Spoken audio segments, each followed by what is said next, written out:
안녕하십니까. 조선일보 경제부의 박사기자 방현철입니다.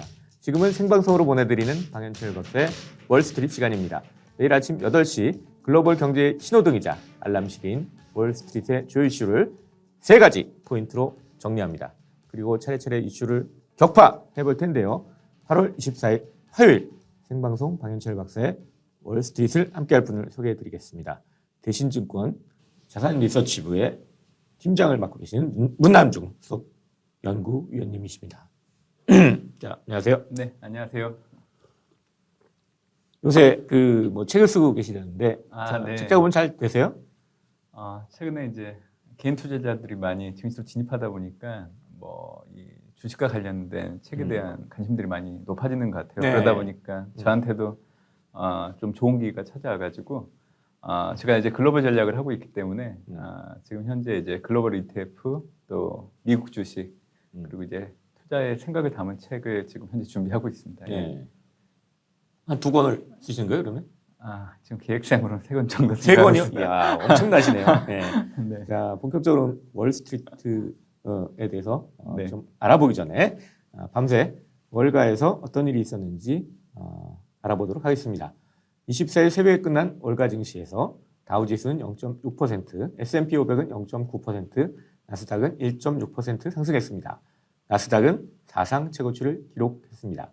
미국 재무부에 따르면 이날 10년 만기 미국 국채금리는 연 1.25%를 기록했습니다. 이날 서부 텍사스유는 배럴당 65.64달러로 5.6% 급등했습니다. 오늘의 월스트리트 3가지 포인트로는 첫 번째, 팽배한 바이더딥 심리. 바이더딥은 저가 매수를 뜻합니다. 두 번째, 기업 심리의 델타 변이 그림자. 세 번째, 박스권에서 벗어난 비트코인. 이렇게 3가지를 꼽았습니다. 이제 이 3가지 이슈를 가지고 문남중 팀장님과 함께 이슈를 하나하나 좀 격파를 해보도록 하겠습니다. 첫 번째, 팽배한 바이더딥 심리. 일단 오늘 아침 증시는 상승세를 보였어요. 네, 지난주가 이제 3주 만에 처음으로 떨어졌었는데 이제 상승세를 보였습니다. 이거에 대해서 이제 알리안츠 고문이자 이제 핀코 전 최고 경영자인 모하메드 엘 에리언이라는 분이 이제 CNBC에서 나와가지고 왜 증시가 상승했느냐, 그러니까 증시가 현재 저가 매수, 즉 바이더딥 조건이 충분하다. 그리고 이게 연말까지 지속될 것이다. 이렇게 얘기를 했어요. 그러니까 조금만 떨어져도 그걸 사려고 하는 충분한 자금이 지금 증시에 있다. 이런 얘기예요. 네. 근데 이분만 그런 얘기하는 게 아니라 뱅크 오브 아메리카 여기서 또 전략팀에서 보고를 냈는데 최근 주식자금 일배는 바이더딥 심리하고 또 하나는 티나 즉 There is no alternative에서 대안이 없다는 심리, 2가지가 지금 주식자금 유입을 바치고 있다. 이렇게 얘기를 하고 있어요. 이런 심리들이 좀 어떻게 좀 보이시나요? 이미 알려진 악재는 더 이상 악재가 아니다라는 경연이 있는데 사실 이거를 최근 미국 증시가 좀 대변해주고 있지 않나 생각을 좀 해보고 있는 상황이고요. 사실 미국 증시를 포함한 주식에 투자할 때 우리가 판단하는 잣대로 이제 경기나 이익, 수급, 밸류에이션, 정책 크게 이 5가지를 가지고 앞으로 증시가 오를지 떨어질지에 대해서 좀 얘기를 드리고 있는데요. 사실 이 변수만 놓고 온다고 하면 녹록지는 않습니다.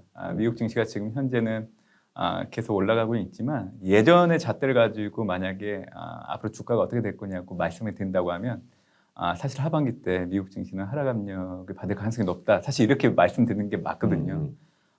먼저 경기나 이익을 놓고 본다고 하면 미국은 올해 2분기를 기점으로 해서 이 예상치가 제공되는 내년 상반기 때까지 분기별 GDP 그리고 이제 S&P 500 지수의 EPS 증가율 자체가 점진적으로 낮아지고 있는 상황입니다.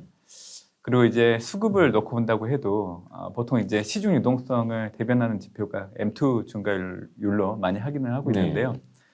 미국 같은 경우에도 올해 2월 27.1%를 피크로 최근 데이터가 6월 데이터인데 이게 12.2% 연속적으로 계속 떨어지고 있습니다. 사실 M2 증가율은 2개월 정도 시차가 있어요. 그러니까 2분기 때 피크를 찍었다고 해서 당장 증시에 영향을 주는 건 아니고요.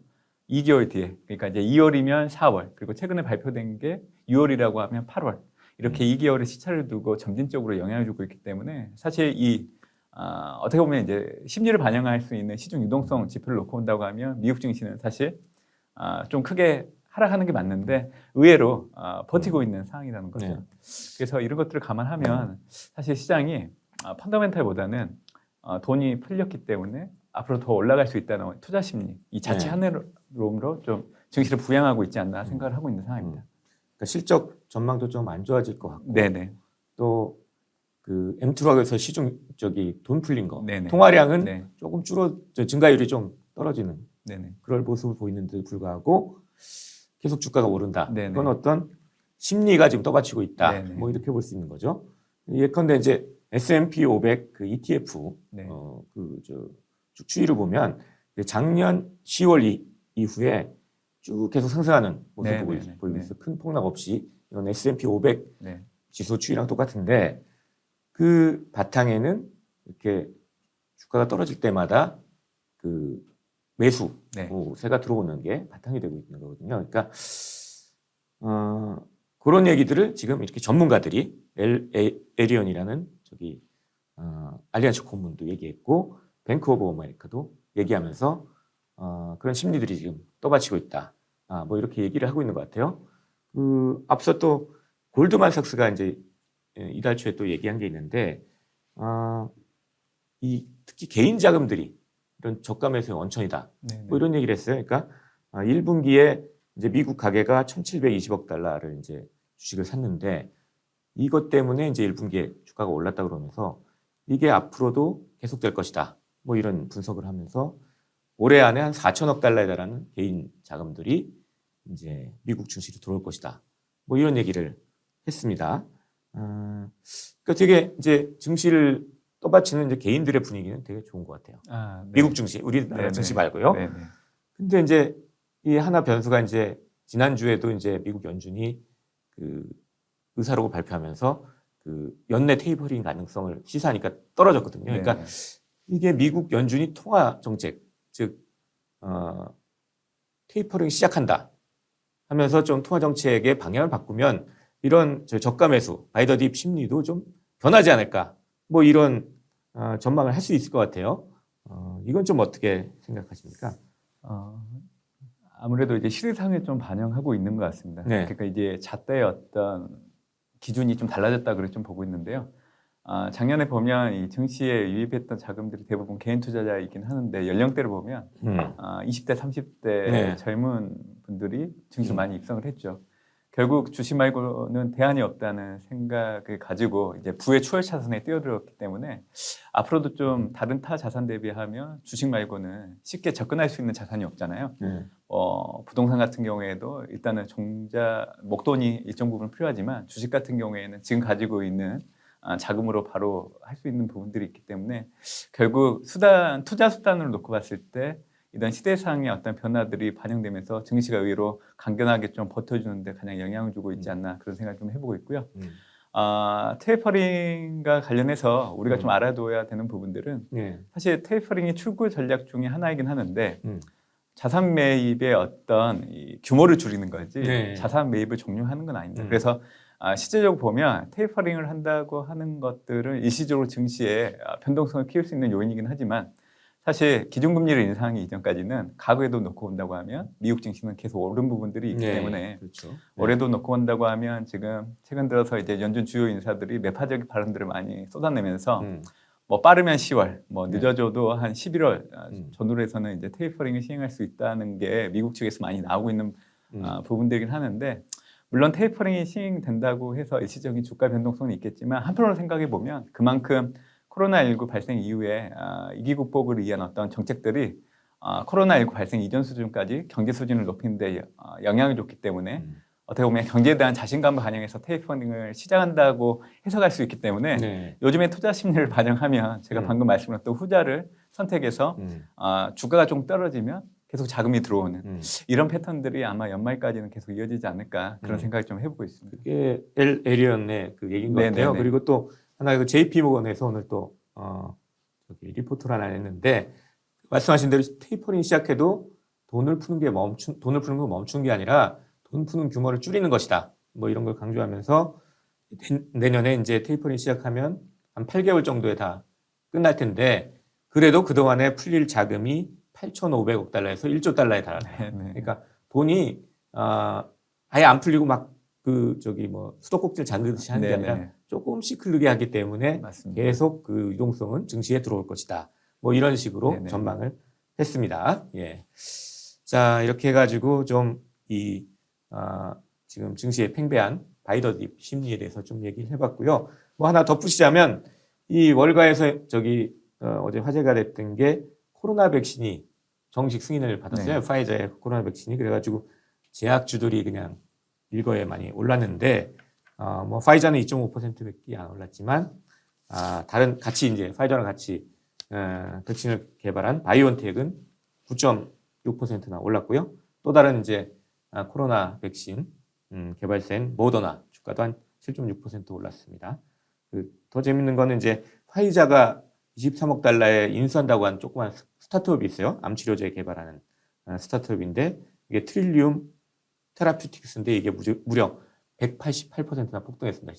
그러니까 이쪽 바이오 쪽도 상당히 좀 관심을 많이 갖는 것 같아요. 미국에서 코로나가 이제 확산되면서 이제 그런 생각들이 늘어나고 있는 것 같은데 이게 이제 두 번째 네네. 이제 이슈로 이어집니다. 왜냐하면 이제 두 번째 이슈는 기업 심리엔 델타 변이 그림자입니다. 일단 먼저 기업 심리에 어떤 좀 영향이 있는지 잠시 알아보도록 하겠습니다. IHS 마켓이라고 이제 시장 조사 업체가 있는데 여기서 이제 8월 구매 관리자 지수, 즉 그 기업에서 구매를 담당하는 사람들의 심리를 이제 조사한 거죠. 이거를 조사해서 발표했는데 서비스업은 55.2 해가지고 전달보다 떨어졌어요. 그리고 8개월 만에 최저치입니다. 그리고 또 제조업 쪽은 61.2 해가지고 전달보다 또 이것도 전달에 63.4보다 떨어졌어요. 이게 4개월 만에 이제 가장 낮은 수준. 뭐 이런데 문제는 이렇게 기업들의 심리가 이제 떨어지는 걸 가지고 이제 이 마켓에서 이제 얘기를 하기를 이 8월 달에는 델타 변이의 확산으로 인해서 경제 확장이 늦춰지는 것 같다. 수요 증가 또 특히 소비자 대면한 서비스업 아까 말씀드린 서비스업에 이제 그 구매 관리자 지수가 떨어졌는데 이런 곳에 이제 수요 증가가 상당히 더딜 것으로 이제 예상된다 이렇게 얘기했어요. 그러니까 델타 변이가 지금까지 뭐 증시나 경제에는 별 영향이 없을 거다. 뭐 이런 얘기들이 많지만 점점 더 이제 델타 변이의 영향들이 가시권 안에 들어오는 것 같아요. 델타 변이 때문에 이제 이 미국 증시나 이제 경제가 어떤 영향을 받을지 어떻게 생각하십니까?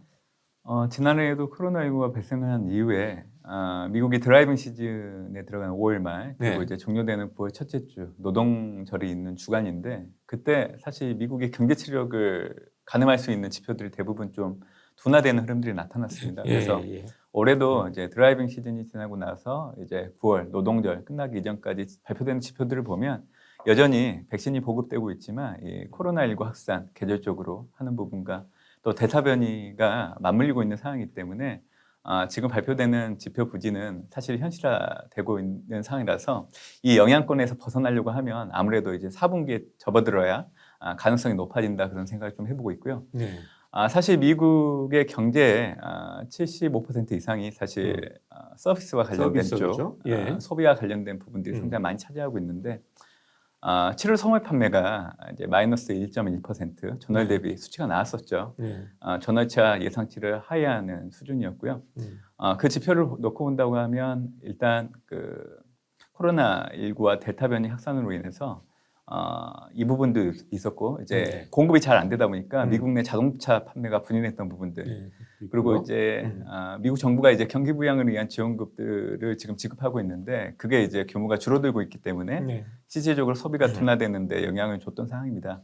사실 소매 판매도 그렇지만 이제 미시간 8월 소비자 태도 지수를 놓고 온다고 해도 최근 10년 내 가장 낮은 수준까지 떨어졌기 때문에 사실 지금 현재 소매 판매는 어떻게 보면 이제 실질적인 어떤 지표라고 보시면 될 것 같고 뭐 미시간이나 지금 박사님이 얘기해 주셨던 이런 PMI는 사실 네, 심리 지표이기 심리 때문에 지표죠. 예. 점차 실물 지표에서 심리 지표로 그 음. 영향이 좀 확산되고 있는 경로라고 그렇게 좀 보고 있고요. 예.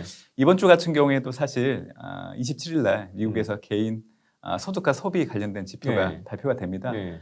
개인 소득 같은 경우에는 지금 예상치가 전월과 비슷한 수준, 개인 소비 같은 경우에는 좀 부진할 걸로 좀 보이고 있는 상황이기 때문에 예. 어떻게 보면 소매 판매, 뭐 소비 심리를 나타내는 신뢰 지수, 그리고 이제 개인 소비까지 만약 부진세가 이어진다고 하면 결론적으로 지금 현재 미국 경제를 바라보는 시각에 대한 재해석을 요구하는 목소리가 커질 걸로 좀 보고 있고, 예. 개인 소비마저 부진하다고 하면 사실 이제 하반기 남아있는 기간 동안 이 미국의 경제 지표에 대한 어떤 눈높이를 낮춰야 되는 계기로 좀 보고 있기 때문에 아마 3분기 지금 현재 들어가고 있는 시점을 놓고 온다고 하면 앞으로도 계속 이런 델타 변이 확산에 따른 경제 지표 부진은 사실 숫자로 좀 나타날 가능성이 높기 때문에 이런 부분들이 사실 증시를 놓고 온다고 하면 좀 긍정적으로 작용할 여지는 별로 없다, 이렇게 좀 보고 있는 상황입니다. 델타 변이 확산이 그것뿐 아니라 이제 아까 좀 얘기했던 테이퍼링에도 좀 영향을 미칠 수 있다, 이런 얘기가 나오잖아요. 그러니까 제가 좀 어제도 얘기했는데 지난주에 그 증시를 좀 떨어뜨린 게 그 연내 테이퍼링을 할 수 있다는 게 회의록에 나왔기 때문에 네, 이제 맞습니다. 떨어진 건데 최근 들어서 좀 아니다, 연내가 아닐 수도 있지 않냐. 왜냐하면 델타 변이가 네. 확산되면 이 연중 내 분위기가 좀 바뀔 수도 있지 않냐. 뭐 이런 얘기들이 쭉 나오는 것 같아요. 예. 아마 이번 주 미국 증시가 올라가는데 이런 얘기들도 있습니다. 예, 카플란 효과라고 해서 네, 카플란 사실, 효과요? 예. 네, 사실 연준 의결권을 가지고 있는 의원들 중에 가장 매파적인 분이 이제 카플란, 댈러스 지역연은 총재였었는데, 로버트 카플란 말씀하시네요. 네. 예. 그동안은 상당히 강경하게 조기 테이퍼링을 해야 된다고 얘기를 하셨던 분인데 최근 들어서 뉘앙스를 완전히 바꿨습니다. 결국에는 델타 변이로 인해서 미국의 경제 확장 속도가 떨어지게 된다고 하면 본인의 입장도 좀 바꿀 수 있다고 이렇게 약간 강경적인 어조를 좀 바꾸는 부분들을 놓고 온다고 하면 예.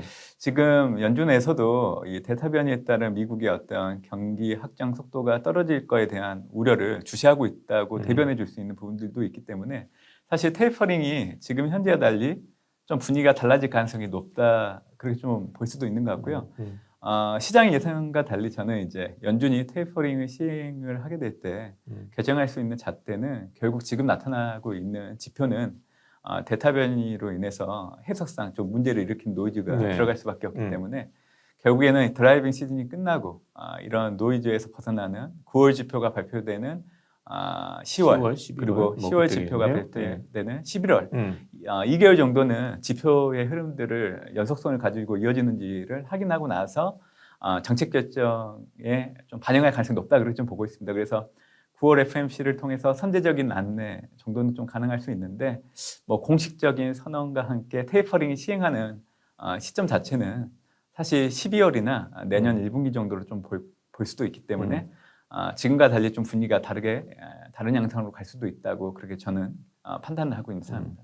또 27일 날 이제 제롬 파월 미 연준 의장이 잭슨홀 회의 이제 네네. 온라인으로 이제 네. 연설하게 되는데 거기서 또 어떤 힌트를 줄지 이게 또 그렇죠. 관심사인 것 같아요. 예.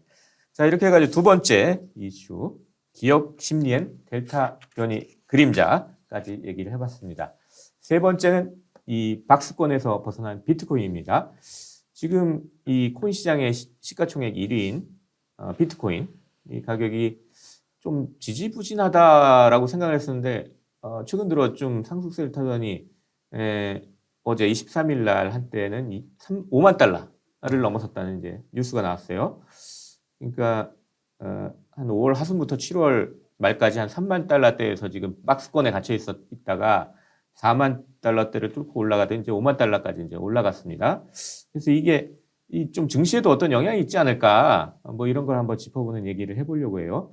일단 비트코인 가격이 왜 올랐나, 이 얘기를 해보면 떨어진 거는 이제 일단 중국에 상당히 세게 규제를 했잖아요.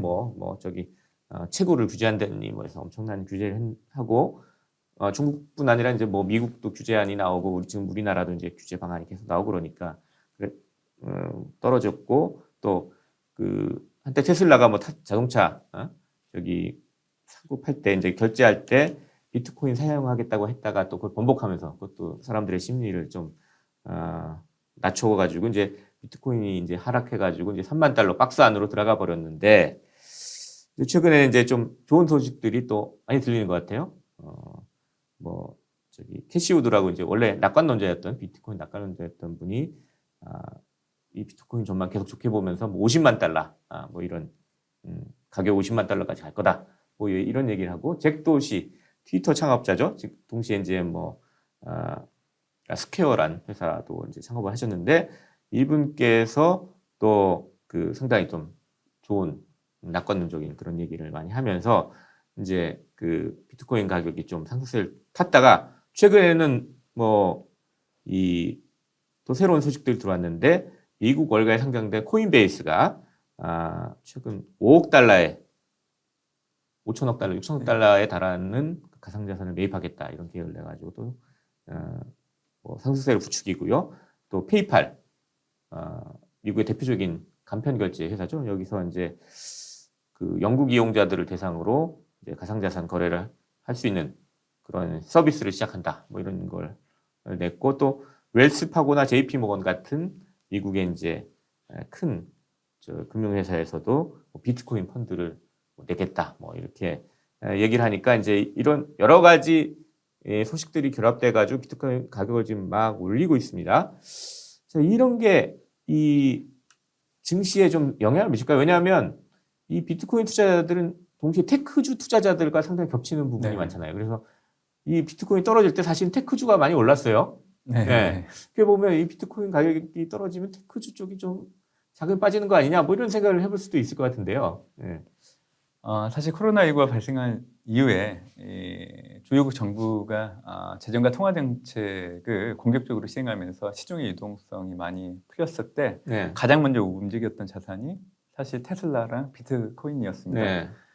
결국 이 비트코인 가격이 올라간다는 것은 여전히 시장에 대해서 긍정적으로 바라보는 투자자들이 많다고 좀 볼 수 있기 때문에 최근에 3만 달러에서 5만 달러 선까지 올라서고 있는 비트코인 가격 흐름들은 사실 미국 증시를 비롯한 주요 증시를 놓고 봤을 때 긍정적인 요인으로 작용할 여지가 심리적인 측면에서 상당히 크다. 예. 그렇게 좀 보고 있는 상황이고요. 사실 코인 가격을 결정하는 변수가 우리가 익히 알고 있는 수요 공급에 따라서 결정되는 가격 원칙을 갖고 있지는 않습니다. 최근 흐름들을 놓고 온다고 하면 결국에는 뭐 캐시우드, 뭐 아크 자산운용 CEO나 뭐 도시 트위터 창업자 이런 빅마우스의 효과들이 상당히 큰 상황이기 때문에 이런 분들의 목소리가 계속 나와야 이 비트코인 가격도 계속 올라갈 여지가 있다고 좀 보고 있기 때문에 사실 저를 포함한 어떤 숫자를 가지고 이렇게 분석을 하는 사람들이 사실 비트코인 가격이 어떻게 될지에 대해서 전망하기는 참 어려운 것 같고요. 일단 이 코인 관련된 가상화폐 시장의 성장성에 대해서는 저도 인정을 합니다. 그래서 여전히 어떤 자산 포트폴리오의 한 대상으로서 비트코인과 같은 코인 자산들을 가지고 가는 것은 분명히 맞다 그렇게 좀 보고 있는데 저는 투기가 아닌 투자의 관점으로 투자자들이 좀 바라봤으면 좋겠다는 생각을 하고 있습니다. 사실 그동안 이 비트코인 가격의 변동성이 크다 보니까 이 변동성을 염두에 두고 어떻게 보면 투기적인 생각을 갖고 진입한 분들이 많이 있었던 상황인데 결국에는 이제 지난 1년 동안 비트코인 가격 추이를 보면 크게 올랐고 또 크게 하락을 했고 변동성이 되게 크죠. 예, 지금 다시 또 올라가고 있는 상황이기 때문에 사실 이런 변동성을 한번 좀 경험해 보셨으면 코인 투자를 다시 한번 해봐야 될까라는 생각에 대해서 조금은 의구심도 들을 가능성도 있다고 그렇게 좀 보고 있습니다. 그래서 저는 이 가상화폐 시장에 투자를 할 때는 내가 가지고 있는 자산의 일부를 점진적으로 좀 비중을 늘려가는 전략으로 장기적인 관점에서 가지고 가면 좋겠다는 생각을 하고 있고요. 사실 이 코인 같은 대상에 투자하는 것도 있지만 이 코인베이스 같은 가상화폐 거래소에 투자하는 주식들도 있습니다. 사실 이런 가상화폐 거래소와 관련된 주식들은 이 가격 변동 영향권에서 벗어나면서 수수료 기반의 안정적인 수익 구조를 가지고 있기 때문에 사실 이제 투자의 입장에서 놓고 온다고 하면 상대적으로 훨씬 더 안정적인 투자가 가능하기 때문에 저는 이제 코인보다는 가상화폐 거래소 위주로 좀 투자하는 게 좋지 않을까 그런 생각을 해보고 있고요. 사실 이 비트코인도 결국에는 이 테이퍼링 이 수순의 영향권에서 벗어나지는 않을 겁니다. 왜냐하면 양적 완화로 인해서 가장 많이 올랐던 대표적인 수혜 대상이 비트코인이었던 것만큼 올해 하반기를 놓고 온다고 하면 연준이 테이퍼링에 대한 어떤 선대적인 안내, 공식적인 선언, 그리고 테이퍼링을 시행하는 이 수순별로 놓고 본다고 하면 지금 현 가격대 대비하면 상승보다는 하락 압력이 좀 높아질 여지가 있기 때문에 하반기 때 비트코인과 관련된 가상화폐 시장에 투자를 한다고 하면 과거와 달리 투자에 대한 어떤 기대 수익률을 좀 낮추는 그런 태도들이 좀 필요하지 않나 그런 생각을 좀 해보고 있습니다. 예, 예. 하락 가능성, 뭐 약간 위험성 이런 것도 좀 생각을 해보면서 좀 투자를 고민했으면 좋겠다 이런 말씀이신 것 같습니다. 자, 이제 월스트리트의 세 가지 포인트를 한 줄 평으로 요약해 보겠습니다. 첫 번째, 미국 증시의 저가 매수 심리가 팽배해 보입니다. 주가가 떨어질 때면 강하게 받쳐주는 자금이 있는 것입니다. 하지만 미 연준이 테이퍼링을 시작하면 분위기가 바뀔 수 있습니다. 연준 동향에 레이더를 세워두시기 바랍니다. 두 번째, 델타 변이 확산으로 인해 미국 경제가 영향을 받을 조짐이 나타나고 있습니다. 소매 판매가 줄고 기업 심리가 나빠지는 것입니다. 아직은 어떤 방향으로 튈지 불확실성이 높은 상태입니다. 앞으로 추이를 잘 챙겨봐야 하겠습니다. 세 번째, 비트코인 가격이 박스권을 벗어나 상승세를 보이고 있습니다. 단순히 코인 가격 상승으로 끝나는 게 아니라 테크주 주가에도 영향을 미칠 수 있습니다. 인근 시장도 살펴보면서 투자에 나서기 바랍니다. 자, 이제 생방송 박연철 박사의 월스트리트 거의 마칠 시간인데요. 마지막으로 시청자 여러분께 마무리 인사 좀 부탁드리겠습니다. 네, 뭐 최근에 섣불리 저가 매수에 동참하는 분위기도 좀 일부 있지만 저는 일단 미국의 잭슨홀 미팅을 주시를 해야 된다 그렇게 좀 보고 있습니다. 그래서 잭슨홀 미팅이 끝나고 난 이후에도 어떤 투자에 대한 기회들은 여전히 열려 있다 그렇게 좀 보고 있기 때문에 잭슨홀 미팅 이후를 염두에 두고 이번 주는 사실 간망한 자세도 앞으로 어떻게 보면 현명한 전술적인 투자 전략의 하나로 작용할 수 있다 그런 생각을 가지고 있습니다. 네, 감사합니다. 네, 8월 24일 화요일 생방송 박연철 박사의 월스트리트 벌써 라이브를 마칠 시간입니다. 함께해 주신 여러분께 감사드립니다. 도움 되셨다면 아래에 채널 구독 버튼까지 꼭 눌러주시기 바랍니다. 그럼 내일도 저는 아침 8시 월스트리트 세 가지 포인트로 진단하고 이슈를 격파하는 박연철 박사의 월스트리트로 돌아오겠습니다. 지금까지 함께해 주신 대신증권 자산리서치부의 문남중 수석 연구위원님 그리고 저는 조선일보 경제부의 박사기자 박연철이었습니다. 감사합니다.